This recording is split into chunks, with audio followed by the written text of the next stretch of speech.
जय हिंद। एक बार फिर से आप सभी का स्वागत है मेरे YouTube चैनल ज्ञान दर्पण सोशल स्टडी में।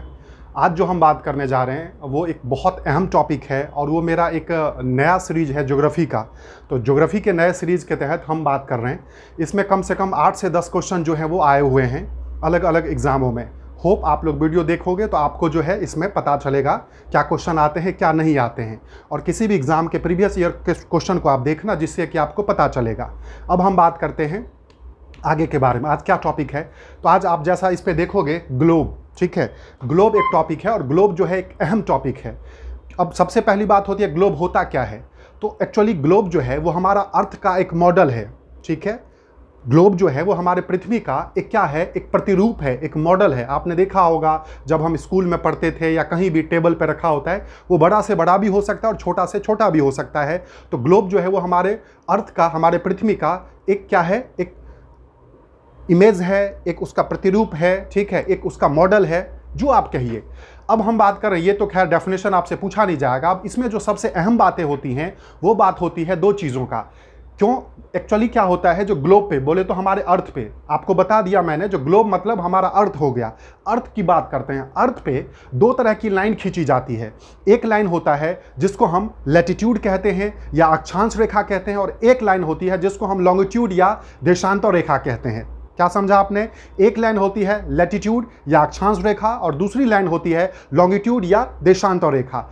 अभी हम सबसे पहले जो बात कर रहे हैं वो लैटिट्यूड के बारे में बात कर रहे हैं या फिर हम अक्षांश रेखा के बारे में बात करें। देखिए, सबसे पहली बात है अक्षांश रेखा होती क्या है, ये कितनी होती है, इनके बीच में डिस्टेंस क्या होता है, इनका आखिर यूज क्या है, वगैरह वगैरह खूब क्वेश्चन आते हैं। और मैंने कहा कम से कम आपके इस छोटे से वीडियो में 10 मिनट का क्वेश्चन आएगा। तो प्लीज़ आप सभी इस वीडियो को अच्छे से देखिए और देख करके आप इसका यूटिलाइज करें और अपने एग्जाम में जो है इसका फ़ायदा उठाएं और बाकायदा कॉपी पेन के साथ देखें। मैं बार बार इस बात को हर वीडियो में कहता हूं, ठीक है। जिन्होंने अभी तक इस चैनल को सब्सक्राइब नहीं किया है वो इस चैनल को सब्सक्राइब कर लें और साथ साथ बेल आइकन दबा लें, जिससे कि जो ज्योग्राफी का अब न्यू सीरीज़ आएगा जिसमें हर वीडियो आपको जो है नोटिफिकेशन आएगी और इससे आपको पता चलेगा। और इसको शेयर भी अधिक से अधिक करें और डेफिनेटली कमेंट जरूर करें, क्योंकि कमेंट करोगे तभी जा करके मैं जो है चीज़ों को और अच्छा कर पाऊंगा। देखिए, सबसे पहली बात करते हैं यदि हम अक्षांश या लैटिट्यूड के बारे में, ये क्या होता है।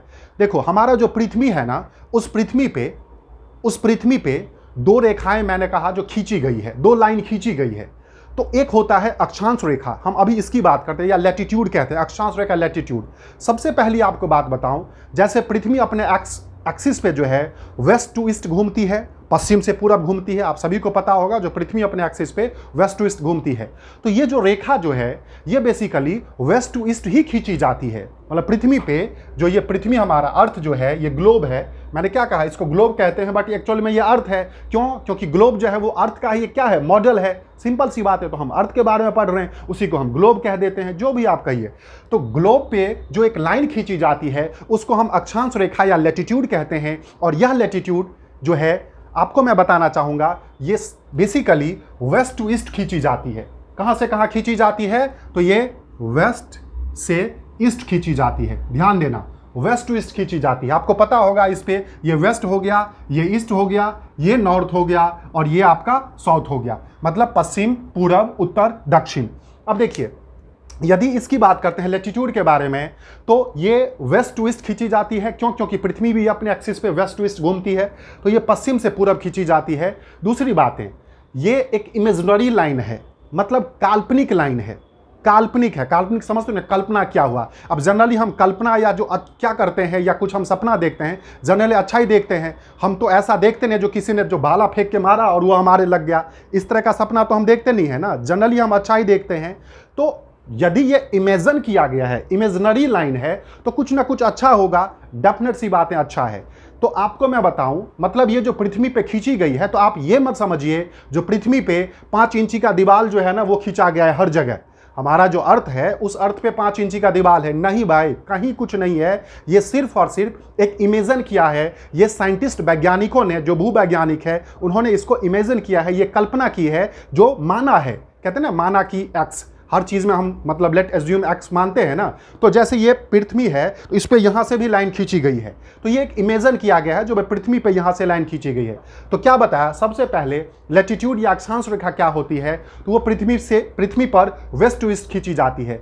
अब बात करते हैं पृथ्वी पर वेस्ट टू ईस्ट क्यों खींची जाती है, क्योंकि आपको बताया था जो पृथ्वी अपने एक्सिस पे जो घूमती है, मतलब अर्थ जो अपने एक्सिस पे घूमती है वो हमेशा वेस्ट टू ईस्ट घूमती है, ठीक है, हमेशा वेस्ट टू ईस्ट घूमती है। आप ध्यान दीजिएगा, बेसिकली पृथ्वी जो है वो हमेशा वेस्ट से ईस्ट घूमती है, ठीक है, या इसको आप पश्चिम से पूरब कहते हैं, ठीक है, या फिर जो मेरा अपना ट्रिक है उसके हिसाब से इसको आप लिखोगे बड़ा से छोटा, ठीक है, और इसको क्या कहते हैं जनरली घूर्णन गति। इसको क्या कहते हैं, घूर्णन गति, मतलब पृथ्वी का घूर्णन गति। देखो अभी मैं ये गति नहीं पढ़ा रहा हूं, अभी मैं मोशन नहीं पढ़ा रहा हूं, बस इसको पढ़ाने के लिए मुझे ये रिलेट करना पड़ा है। एक्चुअली पृथ्वी जब अपने एक्सिस पे घूमती है, समझना बहुत अच्छे से समझना, पृथ्वी जब अपने एक्सिस पे घूमती है, मान लीजिए ये पृथ्वी है, ये पृथ्वी, और ये जब अपने एक्सिस पे घूम रही है ऐसे ऐसे करके लुसुर लुसुर घूम रही है, तो उसी को बेसिकली क्या कहा जाता है, घूर्णन गति कहा जाता है, या उसका रोटेशन मोशन कहा जाता है। मतलब हम भी, क्योंकि किसी भी चीज का जो सबसे नीचे वाला होता है वो उसका एक्सिस होता है, हम भी जब अपने पैर पे ऐसे करके घूमेंगे तो वो हमारा पैर जो है हमारा एक्सिस होगा, और वो हम जो घूमेंगे उसी को रोटेशन मोशन या फिर घूर्णन गति या रोटेशनल मोशन जो है वो कहा जाएगा। तो क्वेश्चन करोड़ों बार आ चुका है, जो पृथ्वी अपने एक्सिस पे कैसे घूमती है, मतलब पृथ्वी अपने एक्सिस पे कोई भी किसी चीज को आप ले ना, गोल गोल सा जो आप यदि पेपर वेट की बात करते हैं उसको ऐसे घुमाइए, वो भी राउंड राउंड होता है, तो वो भी अपने एक्सिस पे घूमती है। तो पृथ्वी अपने एक्सिस पे कैसे घूमती है, तो भैया आपने खूब पढ़ा होगा वेस्ट टू ईस्ट, हिंदी में उसको पश्चिम से पूरब कहेंगे। मैंने एक नया चीज बताया, आज के बाद आप भूल के मुझे दिखाना इसको, लोग कहते हैं याद करके दिखाओ, मैं कह रहा हूं भूल के दिखाना। क्या मैंने लिखा, बड़ा से छोटा। आप देखिए हिंदी में अभी पश्चिम लिखने में 4 अक्षर का है, 4 अक्षर हिंदी वाले अक्षर ही समझते हैं, और ये पूरब लिखने में 2 अक्षर का है, ठीक है। अंग्रेजी वाले यदि बात करते हैं तो वेस्ट टू ईस्ट, भाई अल्फाबेट में ए से जेड तक की बात करते हैं, ए 1 होता है तो जेड 26 होता है ना, तो डब्ल्यू की बात करते हैं 23 होता है, और ई जो है वो 5 होता है, तो यहाँ भी बड़ा हो गया और ये छोटा हो गया। तो किसी भी कंडीशन में, क्योंकि यहाँ के एग्जाम और यहाँ के माइंड और एग्जाम के माइंड में बहुत फर्क होता है। यहाँ आप बिल्कुल कह दोगे वेस्ट टू ईस्ट, पश्चिम से पूरब, बट एग्जाम में जब आपका उल्टा ऑप्शन होगा ना तब आप कंफ्यूज हो जाओगे। तो इसीलिए आप वहां पे इस लॉजिक से याद रखिए, जो पृथ्वी हमेशा अपने एक्सिस पे बड़ा से छोटा घूमती है, बड़ा से छोटा घूमता है। बड़ा से छोटा क्या है भाई, क्या बड़ा से छोटा, बड़ा से छोटा मतलब लिखने की बातें हैं। हिंदी में भी लिखने में बड़ा वाला पहले आता है, छोटे वाला बाद में आता है। अंग्रेजी में भी लिखने वाला वेस्ट मतलब डब्ल्यू 23 जो है वो पहले आता है, और ईस्ट 5 जो है वो छोटा आता है। मतलब ईस्ट 5 मतलब क्या है, आप लोग पढ़ते होंगे रीजनिंग, जिसमें ई को 5 से हम डिनोट करते हैं ना, जेड को 26 से डिनोट करते हैं ना, उसी हिसाब से। तो एक चीज, एक क्वेश्चन आपका मैंने लॉक करा दिया, लॉक कर लिया जाए इसको केबीसी की तरह, वो ये हो गया जो बेसिकली पृथ्वी जब अपने एक्सिस पे घूमती है, पृथ्वी जब अपने एक्सिस पे घूमती है मतलब अपने अक्ष पे घूमती है, उसी को पृथ्वी का घूर्णन गति या रोटेशनल मोशन कहते हैं। और वो कैसे घूमती है, तो पृथ्वी हमेशा अपने अक्ष पे पश्चिम से पूरब या वेस्ट टू ईस्ट घूमती है, जिसको मैंने आज बताया आपको, आप उसको याद रखेंगे बड़ा से छोटा। आप ऐसे याद रखोगे तो जीवन में कभी नहीं भूलोगे। एग्जाम में भी जैसे क्वेश्चन है तुरंत लॉजिक लगाओ, बड़ा से छोटा। आप ये हमेशा कॉपी पर लिखोगे, बड़ा से छोटा, east to west, west to east, nothing, बड़ा से छोटा। तो बड़ा से छोटा मतलब लिखने में बड़ा से छोटा। तो अब इसको मैं मिटा रहा हूं, आप लोग ने सुन लिया होगा, अपना इसको नोट कर लेना, मैं अभी इसको नहीं पढ़ा रहा हूं। देखिए अब यदि बात करते हैं तो पृथ्वी जो है वो बेसिकली अपने एक्सिस पे जो घूम रही है उसी अकॉर्डिंग जो है ये अक्षांश रेखा और देशांतर रेखा जो है वो विड्रॉ किया गया है। तो पृथ्वी अपने एक्सिस पे घूम रही है वेस्ट टू ईस्ट, इसीलिए ये जो अक्षांश रेखा है ये वेस्ट टू ईस्ट ही खींची गई है या पश्चिम से पूरब की खींची गई है। दूसरी बात, सबसे इंपॉर्टेंट बातें ये क्या होती हैं, जैसा मैंने पहला लिखा, जो यह अक्षांश रेखा पृथ्वी पर वेस्ट टू ईस्ट खींची जाती है, कोई कंफ्यूजन नहीं, क्लियर है, आपको पता है ये नॉर्थ है, ये साउथ है, ये वेस्ट है, ये ईस्ट है। दूसरी बातें, ये आपस में पैरेलल होती हैं, हिंदी में इसको समानांतर कहते हैं। डेफिनेट सी बात है, अंग्रेजी मीडियम वालों के लिए मैंने अंग्रेजी का वर्ड लिख दिया है, अदरवाइज जो है इसको समानांतर कहते हैं या पैरेलल कहते हैं। जैसे रेल की 2 पटरियां आपस में समानांतर होती है, कभी नहीं मिलती, कैसे भी चले जाओ। नदी के 2 किनारे आपस में पैरेलल होते हैं, कभी नहीं मिलते, वही चीजें हैं। तो इसकी बात करते हैं, मतलब बेसिक यदि बात कर लीजिए तो अगला जो भी लाइन है, जो भी ऐसे करके जो भी लाइन होगा, ये यदि इसकी बात करते हैं, ठीक है, जो भी होगा ये सारा का सारा जो है ये क्या होता है, आपस में जो है हम कह सकते हैं ये पैरेलल होते हैं। ठीक है, ये सारा का सारा जो है वो आपस में पैरेलल होता है। इसको इतना ही रखते हैं, ज़्यादा वो नहीं घींच पिच नहीं करेंगे। तो दूसरी बात ये हो गई, जो यह लाइन आपस में हमेशा पैरेलल होती है, तो दो इसके प्रॉपर्टीज हो गए। पहला हो गया जो लैटिट्यूड हमेशा वेस्ट टू ईस्ट खींची जाती है, मतलब अक्षांश रेखा पृथ्वी पर पश्चिम से पूरब की तरफ खींची जाती है, क्लियर हो गया। दूसरी बात है अक्षांश रेखा हमेशा आपस में पैरेलल या समानांतर होती है, क्लियर हो गया। तीसरी बात है यह एक इमेजिनरी लाइन है या काल्पनिक रेखा है, काल्पनिक रेखा या इमेजिनरी लाइन है। मतलब क्या हो गया, मैंने जैसा कहा था, मतलब पृथ्वी पे 5 इंची का दीवार नहीं है या चीन का दीवार नहीं बना हुआ है, बिल्कुल नहीं। ये सिर्फ इमेजिन किया गया है साइंटिस्ट के द्वारा, वैज्ञानिकों के द्वारा, चूंकि चीजों को अच्छा करने के लिए यह माना गया है। जो पृथ्वी के यहां से ये लाइन जा रही है, पृथ्वी के यहां से ये लाइन जा रही है, पृथ्वी के यहां से ये लाइन जा रही है, सिर्फ और सिर्फ इमेजिन किया गया है, इसको ध्यान रखिएगा। तो इसीलिए इसको हम काल्पनिक रेखा या इमेजिनरी लाइन कहते हैं। अब जैसा मैंने बोला था, हम इमेजिन करते हैं, मानते हैं किसी चीज को तो अच्छा मानते हैं, वह हम बुरा थोड़ी मानेंगे। ठीक है, तो हम अच्छा ही मानते हैं। तो अच्छा क्या है जी, तो ध्यान दें, मतलब इसके कारण ड्यू टू लैटिट्यूड हमें किसी भी जगह का तापमान, गौर करो, तापमान और क्या होता है, जलवायु का, तापमान और जलवायु का पता चलता है। तापमान को अंग्रेजी में टेम्परेचर कहते हैं और जलवायु को क्लाइमेट कहते हैं। मतलब क्या हुआ, जो आप ध्यान देना, जो लैटिट्यूड के कारण हमें किसी भी जगह का, लैटिट्यूड के कारण हमें किसी भी जगह का टेम्परेचर और क्लाइमेट का पता चलता है। आपको मैं बताना चाहूंगा, साउथ इंडिया की बात करते हैं, दक्षिण भारत की बात करते हैं, वहां का टेम्परेचर बहुत गर्म है। उसका कहीं ना कहीं सिर्फ और सिर्फ जो एक अहम रीजन है वो लैटिट्यूड ही है। यदि हम बात करते हैं नॉर्थ इंडिया का, वहां पे ठंडा गर्म दोनों है, तो वो लैटिट्यूड है। अफ्रीका की बात करते हैं, वहां बहुत ज्यादा गर्म है, तो उसका मेन है लैटिट्यूड। मतलब यदि लैटिट्यूड नहीं होता, ये कैसे है ये तो बाद की बात है, आप समझिए बात को, कैसे है वो बाद की बातें, कैसे होता है। बट यदि लैटिट्यूड नहीं होता तो हम कहीं भी ये डिफाइन नहीं कर पाते जो कहाँ पे ठंडा है, कहाँ पे गर्म है, कहाँ पे बर्फ गिर रही है, कहाँ पे जो है वो आग गिर रहे हैं। इस तरह से चीज़ों को डिफाइन नहीं किया जाता। तो फाइनली एक बार आप फाइनल इसको रिकॉल कर लीजिए, जो पृथ्वी जो है वो क्या है, ग्लोब क्या है, तो पृथ्वी का जो है या अर्थ का एक मॉडल है। दूसरी बातें, चूंकि पृथ्वी अपने एक्सिस पे जो घूमती है चारों तरफ, उसको पृथ्वी का घूर्णन गति या रोटेशनल मोशन कहते हैं। हालांकि मोशन वाला वीडियो मैं बाद में बनाऊंगा। तो पृथ्वी हमेशा जो है वो अपने एक्सिस पर वेस्ट टू ईस्ट या फिर पश्चिम से पूरब या बड़ा से छोटा घूमती है, ये याद रखिएगा। उसी हिसाब से पृथ्वी पर एक लाइन खींची जाती है वेस्ट टू ईस्ट, जिसको हम लैटिट्यूड या अक्षांश रेखा कहते हैं। यह एक काल्पनिक है, इमेजिनरी लाइन है, कहीं कोई एक्चुअल में नहीं है, यह सिर्फ कल्पना किया गया है। आप कहीं भी ग्लोब का फिगर देखोगे, उस पर जो ये लाइन जो ड्रॉ की गई है वो सिर्फ माना गया है, समझ रहे हो ना। एक्चुअल में वो रेल की पटरी की तरह लाइन नहीं है, वो सिर्फ माना गया है। दूसरी बातें क्या है, ये आपस में पैरेलल होती है।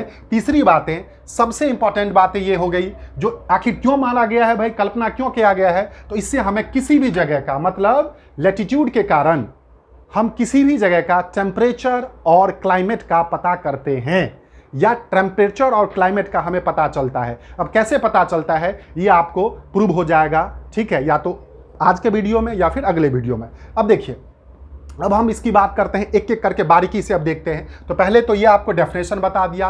अब देखिए, सबसे पहली बात मैंने पहले इसको ड्रॉ किया था, मतलब वो लैटिट्यूड, गौर करें, वो लैटिट्यूड जो 0 डिग्री से होकर के गुजरती है, ठीक है, पासेस थ्रू 0 डिग्री, वो लैटिट्यूड जो 0 डिग्री से होकर के गुजरती है और पृथ्वी को 2 इक्वल पार्ट में डिवाइड करती है, वो लैटिट्यूड जो 0 डिग्री से गुजरती है और पृथ्वी को 2 बराबर भाग में बांटती है, उसको हम इक्वेटर या भूमध्य रेखा या विषुवत रेखा कहते हैं। अब ध्यान दीजिएगा, बहुत बार क्वेश्चन पूछा जा चुका है, जो वो कौन सी ऐसी रेखा या लाइन है जो पृथ्वी को 2 इक्वल पार्ट में डिवाइड करती है। तो ध्यान दीजिएगा, अक्षांश रेखा का एक स्पेशल रूप, आप गौर करना, सारे अक्षांश रेखा है, मतलब जैसे सारे टीचर होते हैं, उसी टीचर में से एक कोई प्रिंसिपल होता है ना, तो वो टीचर का एक प्रिंसिपल एक रूप होता है। जैसे सारे स्टूडेंट होते हैं, उसी स्टूडेंट में से एक मॉनिटर होता है, तो स्टूडेंट का एक स्पेशल रूप होता है मॉनिटर। उसी तरह से वो अक्षांश रेखा, वो लैटिट्यूड जो 0 डिग्री से होकर के गुजरती है और पृथ्वी के बीचों बीच से गुजरती है और बिल्कुल पृथ्वी को 2 इक्वल पार्ट में डिवाइड करती है, बिल्कुल, मतलब जितना ये भाग उतना ही ये भाग, ठीक है। आपको एक अनुमान बता रहा हूं, जितना ये भाग उतना ये भाग, मतलब 2 इक्वल पार्ट में डिवाइड करती है और बीचों बीच से गुजरती है 0 डिग्री से, उसी को हम इक्वेटर या हिंदी वाले आप समझ जाएंगे भूमध्य। भू मतलब क्या होता है? जमीन, मध्य मतलब बीच, और या तो विश्वत या फिर भूमध्य, और रेखा दोनों को या तो विश्वत रेखा कह लीजिए, भूमध्य रेखा कह लीजिए, और अंग्रेजी वाले इक्वेटर कहते हैं। खत्म कहानी। तो पहला क्वेश्चन यहां से ये हो गया, जो वो कौन सी लाइन है जो पृथ्वी को 2 इक्वल पार्ट में डिवाइड करती है, तो वो इक्वेटर है। और इक्वेटर किस तरह का लाइन है? तो इक्वेटर क्या है? अक्षांश रेखा है। मतलब अक्षांश रेखा का ही स्पेशल रूप को इक्वेटर कहा जाता है। मतलब फिर मैं कह रहा हूं बार बार, मतलब आप समझने की कोशिश करना, वह इक्वेटर जो 0 डिग्री से होकर के गुजरती है और पृथ्वी को 2 बराबर भाग में बांटती है, उसी को हम क्या कहते हैं? विषुवत रेखा, भूमध्य रेखा, इक्वेटर कहते हैं। तो पहली बातें तो आपको ये क्लियर हो गई होगी, होप। अब देखिए, जब 2 बराबर भाग में बांटते, मान लो आप कहीं खड़े हो और वहां बीच से आपने लकीर खींच दिया और उससे एक कदम इधर और उससे एक कदम इधर आपने कर दिया, मतलब बिल्कुल बीच में आपने लाइन खींच दिया, उससे एक कदम इधर और एक कदम इधर, मतलब ये हो गया वही चीज है। आप गौर करोगे, जो ये 0 डिग्री बीच में हो गया, इससे ऊपर वाला यहां तक और इससे इधर वाला, ये दोनों इक्वल है। तो इसमें बड़ी इंटरेस्टिंग है, ये जो 0 से लेकर के आपको बताया था, ये नॉर्थ कहा जाता है और ये साउथ कहा जाता है। तो आप ध्यान देना, इससे 0 से लेकर के यहां तक जो एरिया है ना, इसको बेसिकली उत्तरी गोलार्ध कहते हैं। क्या कहते हैं? उत्तरी गोलार्ध या नॉर्दर्न हेमिस्फीयर, ठीक है, इसको क्या कहते हैं? Northern hemisphere. उसके बाद नीचे वाला जो होता है 0 डिग्री से यहां तक, ये जो एरिया है, इसको हम क्या कहते हैं? दक्षिणी गोलार्ध कहते हैं। दक्षिणी गोलार्ध, यहां अंग्रेजी में नहीं लिख रहा हूं, जगह नहीं है, सदर्न हेमिस्फीयर कहते हैं, ठीक है। नॉर्दर्न हेमिस्फीयर, सदर्न हेमिस्फीयर, मतलब आप बहुत अच्छे से समझना, इससे ऊपर वाला जो पृथ्वी का पूरा भाग है, उसको हम उत्तरी गोलार्ध कहते हैं, नॉर्दर्न हेमिस्फीयर कहते हैं। और इससे नीचे वाला जो पूरा का पूरा भाग है, उसको सदर्न हेमिस्फीयर कहते हैं। किससे? तो इक्वेटर से। क्यों भैया? क्योंकि इक्वेटर ही एक ऐसी लाइन है जो कि पृथ्वी को 2 बराबर भाग में बांटती है। तो एक क्वेश्चन तो यही हो गया। दूसरी बात, क्वेश्चन पूछा जाएगा उत्तरी गोलार्ध कहां से कहां तक होता है? तो 0 डिग्री से लेकर के, मतलब 20 से लेकर के ऊपर, सबसे ऊपर नॉर्थ तक जो होता है, उसको इक्वेटर मतलब नॉर्दर्न हेमिस्फीयर कहते हैं, और 0 डिग्री से नीचे तक जो है वो सदर्न कहते हैं। अब एक बात होती है, थोड़ा सा ध्यान देना, ये यदि ग्लोब की बात करते हैं, आप कोई सा भी एक गोल सा ले लीजिए। गोल अपने आप में राउंड जो है कितना डिग्री होगा? 360 डिग्री, भाई 360 होगा ना। तो जब ये 360 होगा तो आप समझ सकते हो, इसको आधा काटोगे तो 180। देखिए, मान लीजिए एक कोई गोल सा है, उसको आपने आधा काट दिया, तो नीचे से 180, ऊपर से 180, समझ गए? उसको फिर आप यदि एक तरह से ऐसे भाई बीच से काटेंगे तो 90 90 90 90, मतलब कोई एक गोल चीज को, फुटबॉल ले लीजिए, फुटबॉल को यदि आप 20 से काटो पहले तो 180 180, फिर आप ऐसे काट दीजिए तो 90 90 90 90, 94 जा 360 होता है ना। वही चीजें हैं यहां पे। यदि बात करते हैं तो ये भी ऐसे ही हुआ है, मतलब ये 0 है यहां पे, तो ऊपर में ये बेसिकली 90 डिग्री होता है, ठीक है, 90 डिग्री नॉर्थ, और ये 90 डिग्री क्या है? साउथ, ठीक है। क्यों? क्योंकि 0 से 90 एक, दूसरा पोर्शन इस तरफ वाला, फिर यहाँ पे एक पोर्शन और ये पोर्शन, क्योंकि ये 4 भाग में बढ़ जाता है, इसीलिए इसको 0 से ऊपर 90 और ये नीचे 90 तक माना जाता है। तो आपने क्या समझा? जो इक्वेटर से मतलब 0 डिग्री लैटिट्यूड से ऊपर 90 डिग्री नॉर्थ इसलिए कहा गया क्योंकि ये एरिया नॉर्दर्न हेमिस्फीयर का है, तो इस कंप्लीट एरिया को उत्तरी गोलार्ध या नॉर्दर्न हेमिस्फीयर कहा जाता है। वहीं पे 0 डिग्री से नीचे वाला जो एरिया है, इसको बेसिकली हम क्या कहते हैं? दक्षिणी गोलार्ध या फिर सदर्न हेमिस्फीयर कहते हैं। क्यों? क्योंकि यहाँ पे, इसीलिए यहाँ पे एस लिखते हैं, इसलिए यहाँ पे एस लिखते हैं।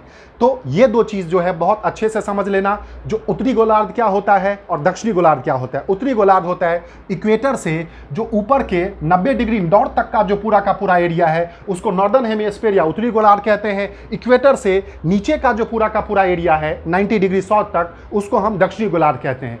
तो आपने अभी तक लैटिट्यूड क्या है उसको आपने समझ लिया। उसके बाद इक्वेटर क्या होता है या भूमध्य रेखा क्या होता है या विषुवत रेखा क्या होता है वो समझ लिया। उसके बाद इक्वेटर से 90 डिग्री नॉर्थ तक के जो एरिया है उसको हम उत्तरी गोलार्ध कहते हैं, नॉर्दर्न हेमिस्फीयर, मतलब ये पूरा नॉर्थ में माना जाता है, और इससे नीचे वाला जो है वो साउथ में माना जाता है। तो इसको भी जो है मैं एक तरह से मिटा रहा हूँ, इसको थोड़ा सा आप लोग अच्छे से अपना देख लेना, ठीक है। ये हो गया ऊपर वाला उत्तरी गोलार्ध और नीचे वाला जो है वो बेसिकली दक्षिणी गोलार्ध हो गया, ठीक है। अब देखिए एक बहुत इंपॉर्टेंट अब जो है वो बातें आती है इसमें। क्या होता है बहुत अच्छे से समझिएगा।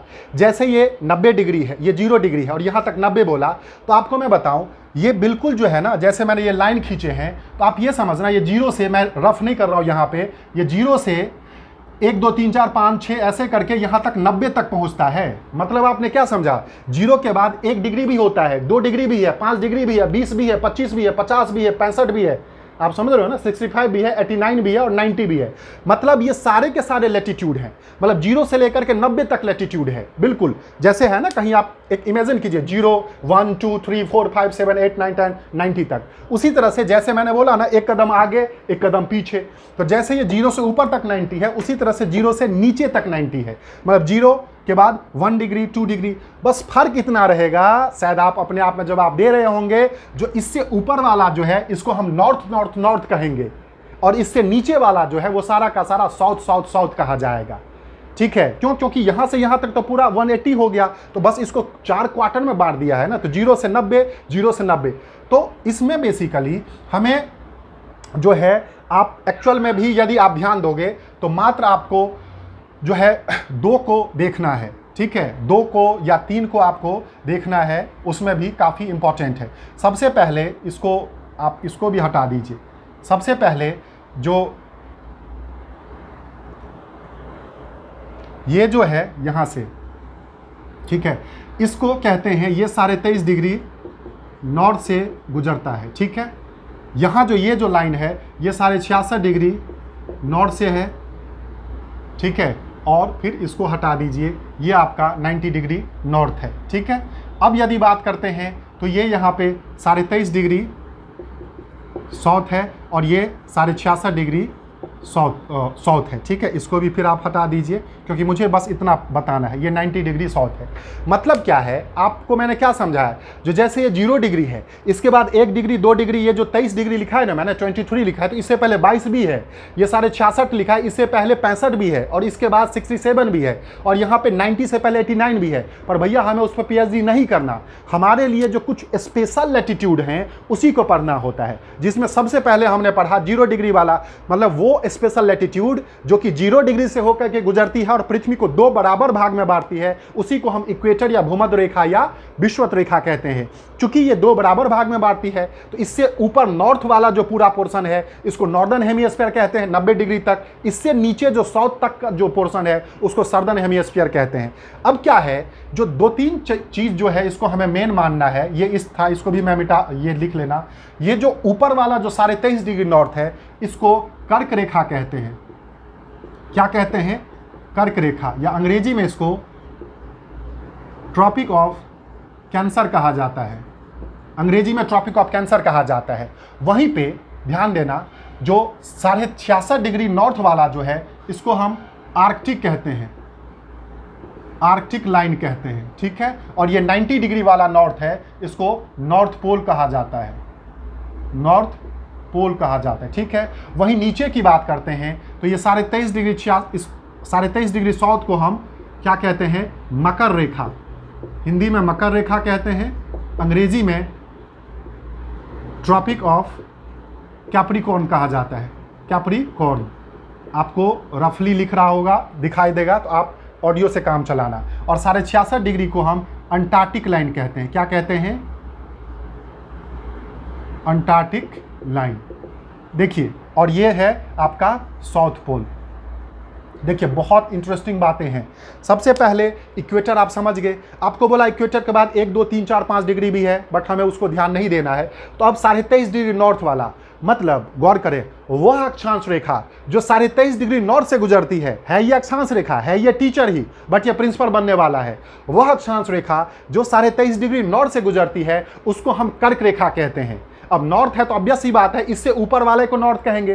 तो आपसे सबसे पहले क्वेश्चन पूछ दिया जाएगा, जो पृथ्वी पर कर्क रेखा या अंग्रेजी वाले ट्रॉपिक ऑफ कैंसर कहते हैं, वो कहां से गुजरती है? तो आपको तुरंत होना चाहिए, मतलब नीचे का तो उसमें नाम लोगे तो पाप लगेगा, भाई नीचे का नाम कैसे ले लोगे? क्योंकि आपको बताया जो इससे ऊपर वाला नॉर्थ है, साउथ तो है ही नहीं। तो बेसिकली 23.5 डिग्री नॉर्थ जो है वो कर्क रेखा हो गया। उसके बाद देखिए 25, 50, 60 सब लाइन है इसमें, बट हमें उस पर पीएचडी नहीं करना।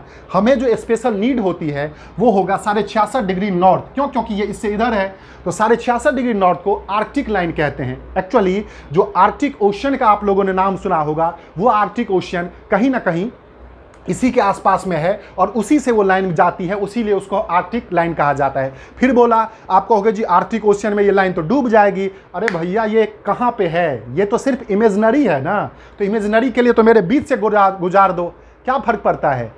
इमेजनरी है, कल्पना किया गया है, तो इसीलिए चूंकि ये आर्कटिक से खींची गई है इसीलिए इसको आर्कटिक लाइन कहा जाता है।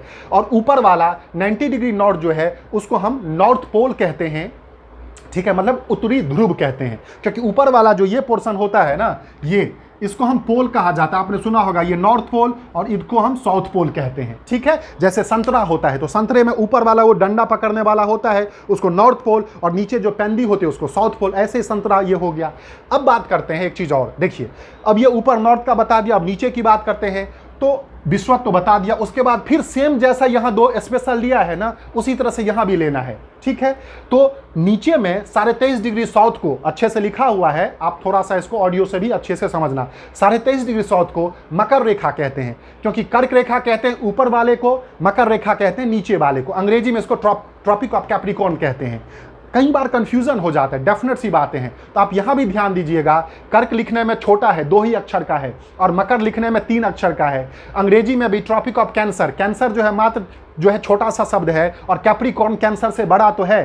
तो भाई ये बताओ, जो छोटा है मतलब वो हल्का होता है, तो हल्का आदमी तो ऊपर भी रह सकता है, और जो बड़ा है मतलब भारी होगा, तो भारी ऊपर रहेगा तो पिचक जाएगा ना। मतलब हमेशा ध्यान देना है, जो भारी है तो नीचे रहेगा, हल्का है तो ऊपर होगा। तो अब इतना तो आप लिख सकते हैं, जो कर्क रेखा हिंदी में या अंग्रेजी में कैसे भी करो, लिखने में छोटा है तो छोटा है मतलब हल्का है तो ऊपर रहेगा, और मकर रेखा या कैप्रिकॉर्न लिखने में बड़ा है तो भारी है तो नीचे रहेगा। तो बेसिकली जो है नीचे वाले 23.5 डिग्री साउथ को ट्रॉपिक ऑफ कैप्रिकॉर्न या मकर रेखा कहते हैं। वही बात करते हैं सेम 66.5 डिग्री वाला, तो ये जो 66.5 डिग्री साउथ जो है इसको हम अंटार्कटिक लाइन कहते हैं। अंटार्कटिक लाइन, गौर कीजिए, ये आर्कटिक लाइन था, ये आर्कटिक लाइन था, इसको अंटार्कटिक लाइन कहते हैं। मतलब आपको पता होगा यहाँ से अंटार्कटिक कॉन्टिनेंट है, सुना होगा आप लोगों ने। तो जो यहाँ अंटार्कटिक कॉन्टिनेंट है, फिर बताया इमेजिनरी लाइन है तो वहाँ से गुजरी हुई है, इसलिए इसको अंटार्कटिक लाइन कहते हैं। और नीचे वाले को साउथ पोल या 90 डिग्री को साउथ पोल कहते हैं। तो शायद आप समझेंगे जो इक्वेटर क्या होता है, कर्क रेखा क्या होता है, मकर रेखा क्या होता है, आर्कटिक लाइन क्या होता है और अंटार्कटिक लाइन क्या होता है। दूसरी बात है, एक चीज़ बताता हूँ, चूंकि आप जैसे संतरा का इमेजिन कीजिए, तो संतरा का सपोज एक तरफ वाला भाग जैसे मैंने ये बताया उस पर मैंने ऐसे ड्रॉ कर दिया, बट आप एक तरह से बताइए उस संतरा के चारों तरफ तो आप घूमोगे ना भाई, संतरा के चारों तरफ ही तो आप घुमाओगे ना। सिर्फ मान लो आपने और मैंने संतरा पकड़ लिया, मैं इस तरफ से ड्रॉ करूंगा, आप उस तरफ से ड्रॉ करोगे, तो हम दोनों के लिए लाइन हो गया। बट जब वही चारों तरफ हो जाएगा तो सर्कल हो जाएगा ना। तो यही है बतवा भैया। क्या बतवा है? तो बेसिकली ये जो कर्क रेखा है इसको कहीं कहीं कर्क वृत्त भी कहा जाता है, कर्क सर्कल या ट्रॉपिक ऑफ कैंसर सर्कल, ठीक है, ट्रॉपिक ऑफ कैंसर सर्कल। अब हम समझते भाई सर्कल क्या है, तो कुछ नहीं है भाई, सिंपल सी बातें हैं।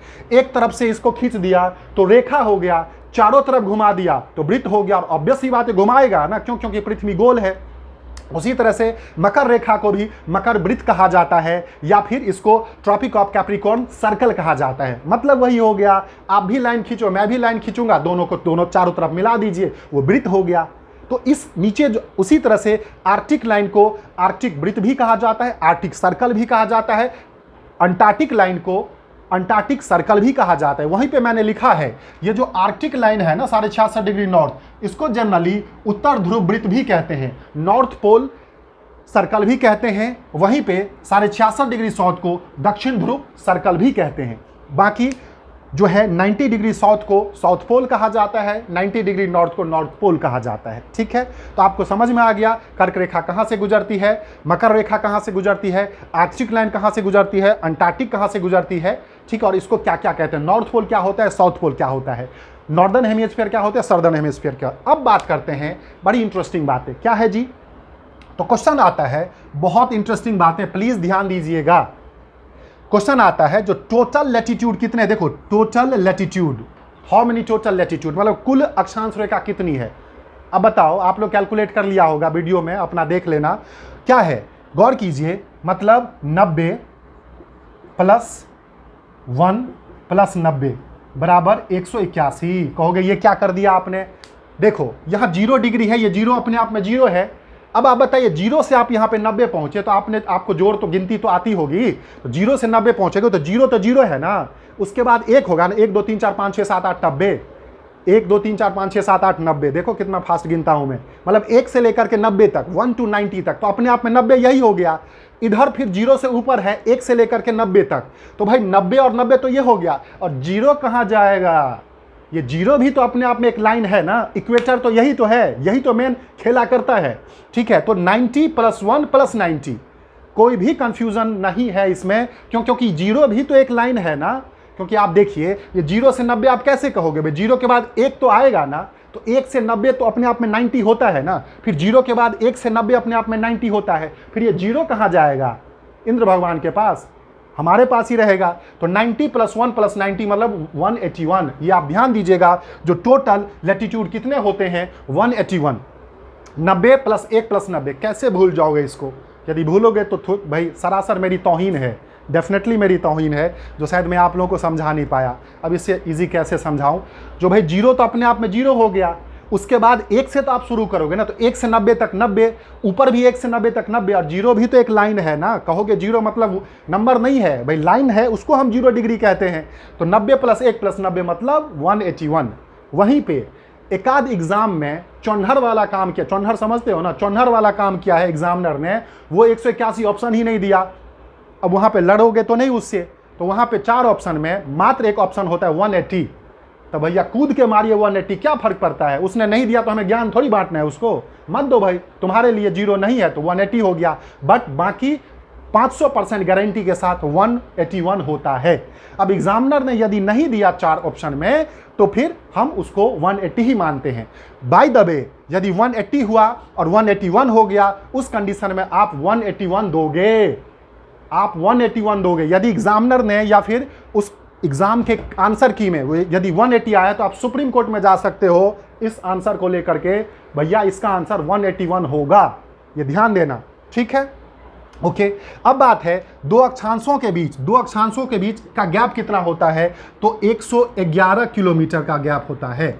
दो अक्षांशों के बीच 111, ये क्वेश्चन बहुत बार आता है। मतलब देखिए, आपको क्या बताया था, ये 0 डिग्री है, अब आप बताइए 0 डिग्री के बाद अगला कौन सा डिग्री होगा, ये बताइए 0 के बाद कौन सा होगा, आप लोग अपने आप में बोल रहे होंगे 1 डिग्री होगा, वेदर 1 डिग्री नॉर्थ कर लीजिए, या फिर नीचे कौन सा होगा 1 डिग्री साउथ कर लीजिए, ठीक है। मान के चलिए ये 66.5 से पहले 66 होगा, उससे पहले 65.5 होगा, तो मतलब या 90 से पहले 89 होगा यहाँ भी, तो मतलब ये हो गया जो लैटिट्यूड है ना, जैसे एक लाइन यहाँ से गया और उसके बाद एक यहाँ से गया, तो दो जो लैटिट्यूड है उसके बीच में कितने किलोमीटर का गैप होता है, तो आप इमेजिन कीजिए 111 किलोमीटर का। यहां पे मैंने इतना सा मुन्नक सा बना दिया ना, मतलब दो लैटिट्यूड के बीच में, जैसे 23 डिग्री और 24 डिग्री जा रही है, उसके बीच में जो गैप है 111 किलोमीटर का, 111 किलोमीटर का।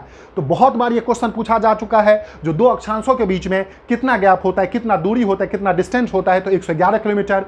टोटल कितने लैटिट्यूड या अक्षांश हैं, तो 90 प्लस 90 प्लस 1, 181।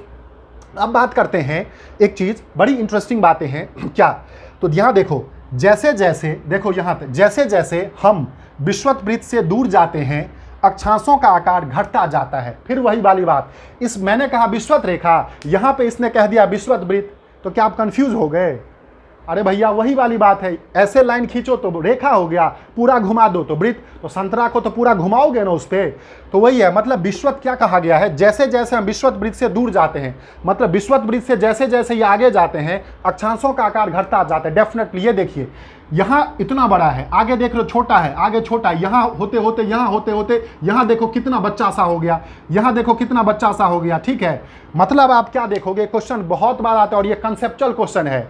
क्वेश्चन आता है जो अक्षांश रेखा, सबसे बड़ी अक्षांश रेखा या अक्षांश रेखा की सबसे लंबी लंबाई कहाँ होती है या अक्षांश रेखा सबसे बड़ी कहाँ होती है, तो डेफिनेटली विषुवत पे होगी, इक्वेटर पे होगी।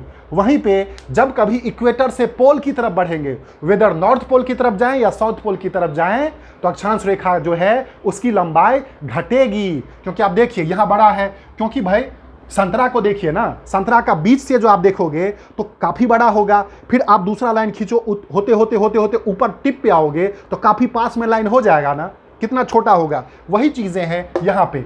तो ये क्वेश्चन बहुत इंपॉर्टेंट है, जो जैसे जैसे हम विषुवत रेखा से या विषुवत वृत्त से दूर जाते हैं अक्षांशों का आकार घटता जाता है, यानी अक्षांश की लंबाई असमान होती है। मतलब जो लैटिट्यूड है उसकी जो है लेंथ हमेशा अनइक्वल होती है, ठीक है। क्यों? क्योंकि पोल के पास कुछ होगा, इक्वेटर के कुछ होगा। तो ध्यान देना है, सबसे छोटा कहाँ पे होगा, पोल पे, सबसे बड़ा कहाँ पे होगा, इक्वेटर पे। और जब कभी भी इक्वेटर से पोल की तरफ जाएंगे तो लंबाई जो है वो क्या होगा, घटेगा। इक्वेटर से पोल की तरफ आएंगे तो लंबाई घटेगा। वहीं पोल से जब इक्वेटर की तरफ जाएंगे तो जवाब आप दे रहे होंगे लंबाई बढ़ेगा, और पोल से जब इक्वेटर की तरफ आएंगे तो लंबाई बढ़ेगा। क्यों? क्योंकि इक्वेटर की तरफ बढ़ रहा है ना। आप समझ रहे हैं बात को, सिंपल सी बातें हैं, ठीक है। तो ये आपका पूरा का पूरा अच्छा है। साथ साथ एक चीज और है, देखो यहां पे लिखा हुआ है इंग्लिश में, ओके, जो लैटिट्यूड एक्सप्रेस्ड इन डिग्रीज, ठीक है। लैटिट्यूड एक्सप्रेस इन डिग्रीज, 0 ऐसे करके डिग्रीज, और मिनट को ऐसे लिखते हैं और सेकेंड को डबल लिखते हैं। मतलब ध्यान देना, एक्चुअली भारत जो है, ध्यान दो, भारत जो है, ये क्वेश्चन बहुत बार आता है, जो भारत कितने से कितने डिग्री लैटिट्यूड के बीच में है। क्यों? क्योंकि आपको पता है जैसे 0 डिग्री हुआ तो कहीं ना कहीं पूरी पृथ्वी पे होगा। एक्चुअली सबसे पहली बात बता दो एक चीजें, भारत जो है पृथ्वी पे, अर्थ पे या ग्लोब पे यहाँ पे है, एक्चुअली यहाँ पे है। तो अपने आप पे क्वेश्चन पूछा जाता है भारत कहाँ पे है, तो नॉर्थ ईस्टर्न हेमिस्फीयर कहते हैं या नॉर्दर्न हेमिस्फीयर कहते हैं। एक्चुअल में ये नॉर्थ ईस्टर्न है, भारत ग्लोब पर उत्तरी पूर्वी गोलार्ध में है। दूसरी बात एक और है, आगे ये वीडियो में बताऊंगा, जैसे इक्वेटर पृथ्वी को 2 इक्वल पार्ट में डिवाइड करती है, उसी तरह से ये जो ट्रॉपिक ऑफ कैंसर है ना, कर्क रेखा, ये भारत को 2 इक्वल पार्ट में डिवाइड करती है। हम पढ़ेंगे आगे, ये भारत को 2 इक्वल पार्ट में डिवाइड करती है, ठीक है।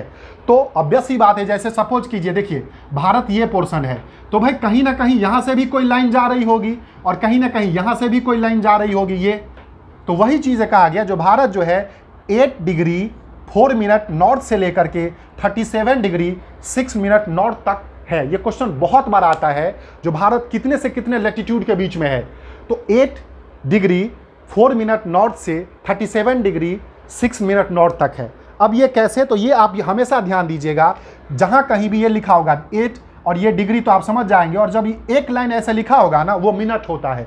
यहाँ लिखा है मिनट को एक लाइन से डिनोट किया, और जहां कहीं भी ऐसे डबल लाइन लिखा होता है वो सेकेंड। तो जनरली सेकेंड का रोल नहीं होता, आपको ये सिर्फ वैसे बताया। तो भारत मतलब ये हो गया, जो भारत का जो निचला पोर्शन है ये 8.4 डिग्री लैटिट्यूड से होकर के गुजर रही है। मान लीजिए देखिए, यहाँ से यहाँ तक पूरा का पूरा लैटिट्यूड गुजर रहा है, तो यहाँ भी कोई ना कोई लैटिट्यूड होगी, यहाँ भी कोई ना कोई गुजरेगी, यहाँ भी कोई ना कोई गुजरेगी, यहाँ भी कोई ना कोई गुजरेगी। अब मान लीजिए भारत यदि इस बीच में है, तो भाई यहाँ और यहाँ के बीच में कुछ तो होगा ना। तो आप यहाँ के बजाय यहाँ जो है आपको समझा रहा हूँ, तो इसको थोड़ा सा उस हिसाब से समझना, इतना मेहनत कर रहा हूँ समझाने के लिए। तो अब क्या है, ऑब्वियस ही बात है, भाई संतरा का सबसे नीचे वाला भी कोई लाइन जा रहा होगा और संतरा के सबसे ऊपर भी लाइन जा रहा होगा। तो ये यदि बात करते हैं तो भारत का जो सबसे नीचे है वो 8.4 है, मतलब 8 डिग्री 4 मिनट नॉर्थ है, और ऊपर वाला 37.6 नॉर्थ है। आप कहोगे जो भाई दोनों नॉर्थ है, तो डेफिनेटली मैंने बोला था, भारत की जब बात आती है, भारत भारत भारत इंडिया कहते हैं आप लोग, जब भारत की बात आती है तो भारत जो है सिर्फ और सिर्फ उत्तरी गोलार्ध में, या फिर एक्चुअल में north east hemisphere, north eastern hemisphere में, उत्तरी पूर्वी गोलार्ध में है। और भारत के बीचों बीच से कर्क रेखा जाती है, जो कि हम आगे बात करेंगे। तो आप इसको एक बार बहुत अच्छे से देख लीजिए, बहुत अच्छे से इसको रिकॉल कर लीजिए। जो अक्षांश रेखा, सबसे पहले ग्लोब की बातें हैं, तो ग्लोब जो है वो पृथ्वी का एक क्या है, मॉडल है। उसके बाद पृथ्वी जो है वो अपने एक्सिस पे क्या है, वेस्ट टू ईस्ट की तरफ घूमती है या पश्चिम से पूरब घूमती है या बड़ा से छोटा, उसी को उसका घूर्णन गति या रोटेशनल मोशन कहते हैं। उसी हिसाब से पृथ्वी पे एक लाइन खींची जाती है जिसको अक्षांश रेखा या लैटिट्यूड कहते हैं। अक्षांश रेखा हमेशा पृथ्वी पर वेस्ट टू ईस्ट खींची जाती है। ये आपस में पैरेलल होती है, कभी नहीं मिलती है, ध्यान देना। और ये काल्पनिक होती है, इमेजिनरी होती है। और तापमान और जलवायु का यहाँ पे पता जो है इससे चलता है, मतलब टेम्परेचर और क्लाइमेट का इससे पता चलता है। कैसे चलेगा ये आप समझ जाओगे। उसके बाद ये बताया था जो ये 0 डिग्री वाली जो है, मतलब वो अक्षांश रेखा जो 0 डिग्री से होकर के गुजरती है उसको विषुवत रेखा या भूमध्य रेखा या इक्वेटर कहते हैं। और यही इक्वेटर पृथ्वी को 2 इक्वल पार्ट में डिवाइड करती है। इससे ऊपर वाले 90 तक को नॉर्दर्न हेमिस्फीयर और इससे नीचे वाले को साउदर्न हेमिस्फीयर, मतलब उत्तरी गोलार्ध और नीचे को दक्षिणी गोलार्ध। ऊपर वाले को NN से डिनोट करते हैं क्योंकि उत्तरी गोलार्ध, नीचे वाले को SS से डिनोट करते हैं, मतलब दक्षिणी गोलार्ध। 0 डिग्री के बाद 23.5 डिग्री नॉर्थ से जो रेखा गुजरती है अक्षांश रेखा, उसको हम कर्क रेखा या ट्रॉपिक ऑफ कैंसर कहते हैं। वहीं पे जो 23.5 डिग्री साउथ से गुजरती है उसको मकर रेखा या ट्रॉपिक ऑफ कैप्रिकॉर्न कहते हैं। बोला था कर्क रेखा या कैंसर लिखने में छोटा है, मतलब हल्का है तो ऊपर रहेगा, भारी है तो नीचे रहेगा। मकर रेखा भारी लिखने में तो नीचे रहेगा। आर्कटिक लाइन 66.5 डिग्री लैटिट्यूड को आर्कटिक लाइन कहते हैं और 66.5 डिग्री लॉन्गिट्यूड लैटिट्यूड को जो है साउथ को अंटार्कटिक लाइन कहते हैं। तो ये लिखने में हल्का छोटा है तो ये ऊपर रहेगा, ये भी लिखने में बड़ा है अंटार्कटिक तो नीचे रहेगा। ऊपर वाले नॉर्थ पोल को हम 90 डिग्री N से डिनोट करते हैं और साउथ वाले को 90 S से कहते हैं। जनरली इस लाइन को हम वृत्त भी कहते हैं क्योंकि जब चारों तरफ घुमा दिया तो उसको वृत्त कहा जाता है। बताया था आपको जो टोटल लैटिट्यूड कितने होते हैं, तो 90 + 1 + 1 मतलब टोटल 181 होते हैं। दो अक्षांशों के बीच की दूरी कितनी होती है, मतलब 0 से 1 के बीच में, 51 से 52 के बीच में, 90 से 89, मतलब कोई भी दो लैटिट्यूड के बीच में कितने किलोमीटर का गैप होता है, तो 111 किलोमीटर का गैप होता है। वहीं पे भारत कितने से कितने लैटिट्यूड के बीच में है, तो भारत 8 डिग्री 4 मिनट नॉर्थ से लेकर के 37 डिग्री 6 मिनट नॉर्थ है। आप ध्यान देना, जहां कहीं भी ये एक सिंगल ऐसे करके लाइन होगा हल्का सा, वो मिनट कहलाता है, और जब डबल डबल होता है वो सेकंड कहलाता है, और इसको डिग्री कहते ही कहते हैं। और भारत पृथ्वी पर ग्लोब पर कहाँ पे है, तो भारत ग्लोब पर नॉर्थ ईस्टर्न हेमिस्फीयर में है। देखिए इससे आगे का जो है पोर्शन इसमें काफ़ी बचा हुआ है, जो कैसे पता चलेगा क्या है। चूंकि वीडियो बहुत लंबा हो जाता है इसलिए मैंने अभी तक सिर्फ यहीं तक बता रहा हूँ। बाकी जो रिमेन है उसके लिए थोड़ा सा पैसेंस रखें और थोड़ा सा ईगरनेस भी रखें। अगले वीडियो में बहुत अच्छे तरीके से आप समझोगे जो गर्मी क्यों होती है, सर्दी क्यों होती है, और उसका इस अक्षांश या लैटिट्यूड से क्या फ़र्क पड़ता है। तब तक के लिए आप सभी, यदि आपको इफेक्टिव लगे तो वीडियो को ज़्यादा से ज़्यादा शेयर करें, डेफिनेटली इस पर कॉमेंट करें, और साथ साथ लाइक और सब्सक्राइब करें और बेल आइकन भी दबाएं। मतलब आप तक जो मेरी मेहनत है वो पहुंच पाएँ, और एक्चुअल में जो नीडेड है, क्योंकि जो नीडेड है, जिसको सच में शिक्षा की ज़रूरत है, जिसको जीके की ज़रूरत है और जीके के कारण उनका सिलेक्शन नहीं हो रहा है, उनके लिए बस एक मेरा ये छोटा सा प्रयास है। तो तब तक के लिए जय हिंद, अपना ध्यान रखें। Thank you so much.